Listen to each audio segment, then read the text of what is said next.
Emilia's Starry Sky Classroom 1. Emilia, who was walking down the corridor, stopped her steps when she was called from behind. "Are you leaving at this hour, miss?" The long silver hair swayed as the girl turned. Then her amethyst eyes reflected the silhouette of the person who had asked the question. "I'm just going to go to the garden. I still haven't been able to talk to the spirits today because of the confusion this morning, and I can't break the pact," she replied with a gentle smile. Hearing this, the other person, in this case Rem, closed her eyes slightly. "Confusion, do you say, Subaru?"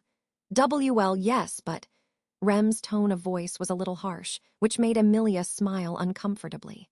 Seeing this reaction, the maid added, "Any problem you have, please don't be shy to talk to us, especially considering that Subaru became an employee of the mansion." "It's not that I feel shy, it's true that it all started because of Subaru, but I have a part of the blame for being so entertained with his conversation," Emilia admitted with a small sigh. As a spirit user, despite her main companion being the pack, she had the help of several lower spirits. Therefore, keeping the promise made to them was an obligation that she could not neglect.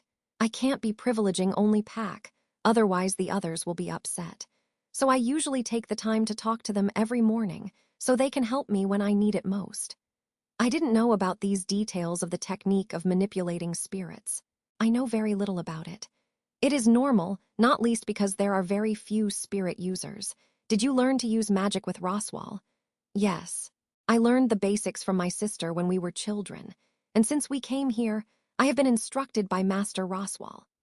The Marquis de Mathers, despite all his eccentricity in terms of language, dress, and other personality details, was also the magician in direct service to the royal family, known and recognized as the greatest magician in the kingdom. Thanks to that, both Rem and Ram, both under his instruction, had a high caliber in magic technique in their respective elements of preference, water, and wind. "I hope I don't get involved too much in situations that you both need to use magic," commented Emilia. "I understand your concern, but it will be inevitable. What happened in the capital was only the beginning. I am sure that similar incidents will be repeated throughout your candidacy." Instead of consoling, Rem chose to alert her master of the risks, and her strict stance was not only with others, but mainly with herself, which Emilia considered a great quality. "I know, I can't be naive forever, let alone look down after receiving so much help from Roswal and the two of you. My sister and I just obeyed the master's orders. Of course, it will be a great satisfaction to be able to help you, miss." Then, seeing the maid bow, Emilia also threatened to do the same, but gave up when she remembered the last time she was scolded for it. Even simple gestures like that now carried a greater meaning for the candidate to the throne, and she needed to get used to it. "So, I'm going to go to the garden. I promise not to stay long." "Yes, ma'am. Ah, one last thing." Rem, before Emilia started walking again, asked, "What should I do if Subaru asks me where to find you?" The maid's concern was natural, since they had just talked about the boy having hindered Emilia in conversation with the spirits. Despite this, the silver-haired girl shook her head sideways and said, "Don't worry, you can tell him I'm in the garden." "Are you sure?" "Yes, I don't want to treat Subaru as a hindrance, and I just need to take my obligations more seriously. In addition, I'm a little curious to know the continuation of the conversation I had with him in the morning." "Miss Emilia, or you take obligations seriously, or listen to Subaru stories." I know, but I will really do everything right. By the way, if I may ask the question, what was the conversation you were having with Subaru about?" Do you usually look at the night sky, Rem?" "The night sky. I don't think much, at most. I am guided by the stars when I have to go out at night." "I know, and I was like that too, but that is not it." So, Emilia went to the hall window and looked up at the sky. The world had already lost the sunlight, and what lit the landscape in its place was the moonlight and the scattered brightness of countless stars. Rem also did the same and went to the window, to which Emilia added, "When you have an opportunity, ask Subaru about the stars. I'm sure that, like me, you will also have fun looking at the sky at night." "To Beatrice, can I get Puck back?" "You can't, right? But do what?" The girl Emilia talked to did not hide her dissatisfaction as she hugged the gray kitten tightly in her arms. "What is it, Leah? Are you hypnotized by my cuteness?" Pack, just yourself. In fact, I kept thinking that Beatrice always makes a face at me. Natural, isn't it? For Betty, you are a bad girl that keeps the brother from me. Ideally, I would never see your face or that idiot's face again, okay? If it was anyone else, those words would have hurt Emilia, but she knew Beatrice didn't really have bad feelings about her, so she just laughed. I have a pact with Leah, and you know the importance of that, Beatrice. But I promise I'll play with you again. Do you really promise? Do you promise to come back to Betty as soon as you can, brother? After the dramatic farewell, the kitten jumped on Emilia's shoulder and settled in his usual place between the silver strands of hair and said, "For a change, I didn't see time go by in the library. It's already night, isn't it? Because of your clothes, I imagine you're going to talk to the spirits in the garden, am I right?" "Right.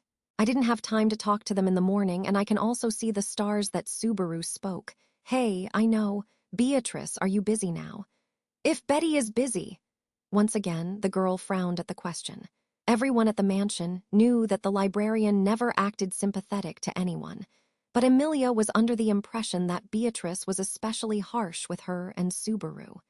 Even so, she suggested, "If you have no appointment now, how about going for a walk with me? I want to be more friends with you, Beatrice. And today I have a very interesting subject to tell you. Too bad it was Subaru who told you first. Do not disturb Pack. And then, what do you say?" She stared into the girl's eyes, but without giving too much time, Beatrice turned her face and replied, "A pity, but I'm very busy right now, understand. Not to mention that I have no interest in knowing about the stars. Not even if it's quick. Rem was so interested. Don't think you'll be able to convince Betty with stories about that idiot, okay? I bet he stays giving random names to stars and is having fun like a fool." "Wow, incredible. How did you know?" Emilia was truly surprised by Beatrice's precise comment. According to Subaru, the dispositions of the stars were different in his homeland, and apparently he was suffering from knowing which was which. Subaru seemed to understand a lot about astronomy, only he said that the stars are not the same here, and there where he grew up. He spoke of Vega Altair B. Beetlejuice. "Juice, hi, it's nothing, now go quickly, do you hear?" After Pop the Tongue, the librarian expelled visitors from her library. Before the door crossing was activated, however, she just said goodbye to Pack by waving her hand, and then immediately disappeared. "I really wanted to be friends with Beatrice. Believe it or not, but in the beginning, she and I fought every day. But look how intimate we are today. All thanks to the long time we spent together, just like you, Leah." In other words, Pack was telling Emilia not to be in a hurry, which seemed to convince her. Then she headed back towards the garden, and when she left, she was greeted by a pleasant night breeze. "I think it's good here," saying, the girl sat on the grass in one corner of the garden. Then she looked unconsciously at the sky and laughed. As Rem told herself, she never paid much attention to the night sky. Of course, there were times when she looked up and was amazed by the beauty of the starry sky, but it was never something that would make her repeat every night. Subaru is so excited when he talks about the stars. At first, the boy was confused by the different disposition of the constellations, but that soon changed to curiosity. For Emilia, Subaru's eyes that saw the starry sky shone more than any bright spot above. "You are very happy today, Leah," commented Puck. "You know, I really am. The sky remains the same as always, but just because I changed the way I saw it a little bit, it became much more beautiful." He also said that the name Subaru was taken from a group of stars, the Pleiades in the language of his homeland. And that is why he was always interested in astronomy and knew so many mythologies about it. That band full of stars is the Milky Way, if I'm not mistaken. In the legend, two lovers cross it once a year to meet, on a day called Tanabata. "Why do I get the impression that this story is more cruel than beautiful?" wondered the kitten. How was the story? The lovers Hikoboshi and Oriheim were separated as a form of punishment, but Hikoboshi is allowed by the Star King to cross the Milky Way once a year and go to find his beloved. "Well, I guess it's no use talking about it now." Emilia's eyes sparkled as she told the supposedly romantic story, but Pack was still not convinced. Despite him, the girl was very fond of the myths about the stars and looked forward to hearing stories from Subaru. In any case, she could not lose focus on the initial objective. "So, Puck, I'm going to call the guys." With that, the kitten moved away from her a little. The reason for this was so that the lower spirits would not be intimidated by the pack, which was a great spirit. I'm sorry for not being able to talk to you this morning, but now we have all the time in the world. Following her whisper, warm flashes began to emerge around her. Each was an inferior spirit who had answered the girl's call, and the clarity of the lights showed that they were happy, making Emilia smile. And so, the conversation between them began, serenely, only in their world. Until, hey, WW, what a coincidence we meet here, huh? A boy in a butler's uniform came up raising a hand. Another astronomy class was about to begin, under the tutelage of the blinding moon.